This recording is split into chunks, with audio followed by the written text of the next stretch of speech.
Ang unang kasalanan. Ang unang lalaki at babae, sina Adan at Eva, nakatira sa isang magandang hardin na nilikha ng Diyos para sa kanila. Ngunit, dumating si Satanas bilang isang mandarayang ahas at tinukso sina Adan at Eva.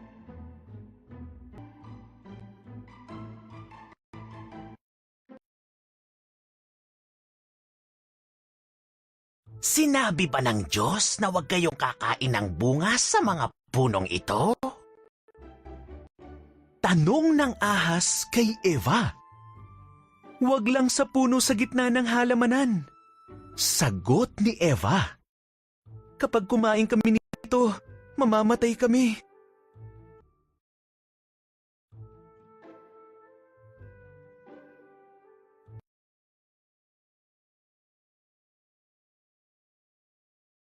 Hindi kayo mamamatay.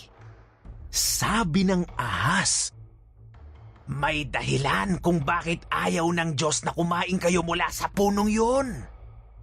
Kapag kinain niyo yun, matutulad kayo sa Kanya. Malalaman ninyo ang Kanyang nalalaman.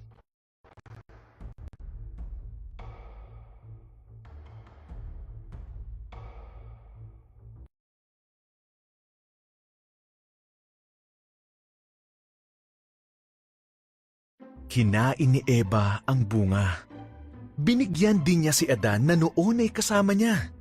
Kinain din niya ito at bigla ay nagbago ang isip nila. Nalaman nila ang mga bagay na hindi nila alam noon.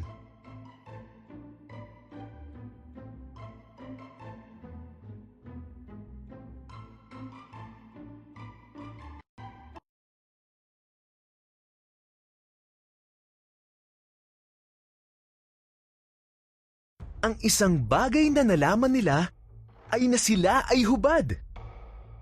Nagtahi sila ng mga dahon para ipantakip sa kanilang mga sarili. Noon ay hindi sila natatakot o nahihiya, kaya't nalaman nilang may mali.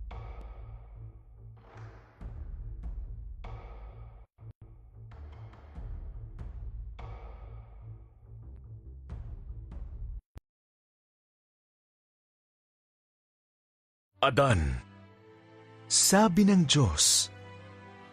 Eva, Nagtatago po kami. Sabi ni Adan. Nakahubad po kami.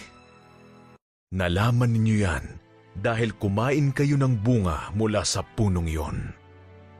Malungkot na sabi ng Diyos. At sinisi ni Adan si Eva.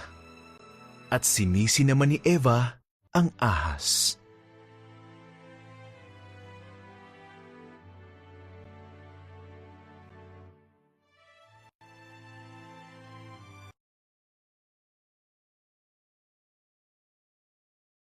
Sinabi ng Diyos, ikaw ahas, mula ngayon ay gagapang ka gamit ang iyong tiyan.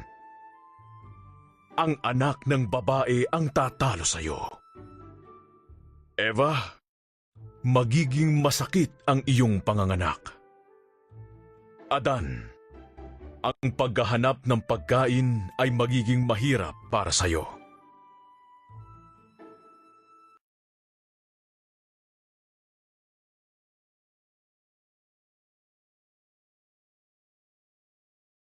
At gumawa ang Diyos ng damit para kina Adan at Eva, at sila ay pinaalis sa hardin. Naglagay siya ng isang anghel na may hawak na nagliliyab na espada bilang bantay, para hindi na sila makabalik doon.